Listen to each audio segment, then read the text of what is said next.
Well, in the last months of Dark Shadows, the story took a new turn. I'd always played the witch, I'd always been the heavy, but this time I became the heroine. Dan Curtis gave me my wish, and I played Catherine, who was married to Morgan but was in love with Bramwell, who of course was Jonathan Frid. And the costumes were marvelous. It was actually Wuthering Heights. Jonathan was playing much more of a Heathcliff role rather than a vampire role. And he and I finally were deeply in love, and he loved me back, which was a thrill. However, I think that the original story of Angelique and Barnabas had a little bit more zing. Who knows? Kate Jackson and I became great friends. I guess you could say we were just a little unprofessional, because there were scenes in which we found it very difficult not to break up and start laughing. There's something about some of the lines you have to say on Dark Shadows that are so ridiculous that if you really thought about it for a minute, you wouldn't be able to keep a straight face. But Kate and I, she came over to my house and we hung out a lot together, and she was a wonderful girl, wonderful, and we had fun times playing sisters.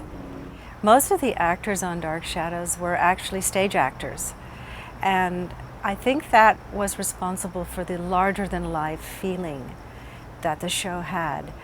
We had a little studio on 53rd Street, and we would escape from the sidewalks and the buses and the subways into another world. That was magical. It was like a dream. We had beautiful costumes, fabulous sets filled with antiques, wonderful lighting, strong characters that we played, fabulous hairdos, and it was supernatural. So we had special effects.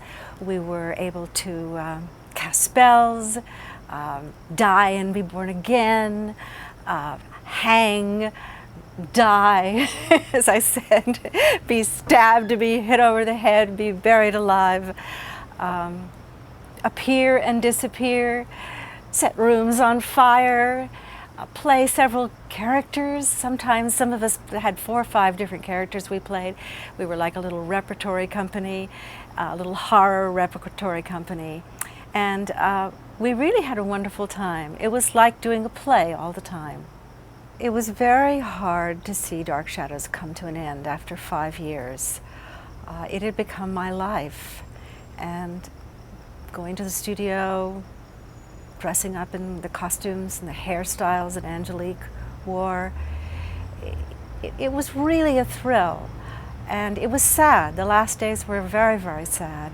But we knew we were looking forward to making the second film. So it wasn't as though we were saying goodbye forever. And truth be told, I really believed that I would go on to become a major movie star, that Dark Shadows would be the stepping stone to great things as soon as I got to Hollywood. And little did I realize that it was the high point of my career, that it was probably one of the best breaks anyone could ever get. I played a wonderful character, and I was so lucky to be able to be cast as Angelique.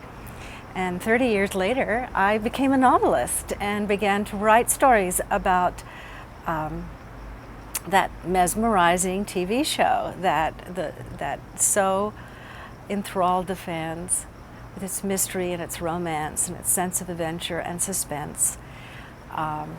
And it has stayed alive through the conventions. We've had one every year, either in New York or Los Angeles, and we see thousands of fans who have never stopped loving Dark Shadows. And we've made lifetime friends with many, many of these people who come to the conventions.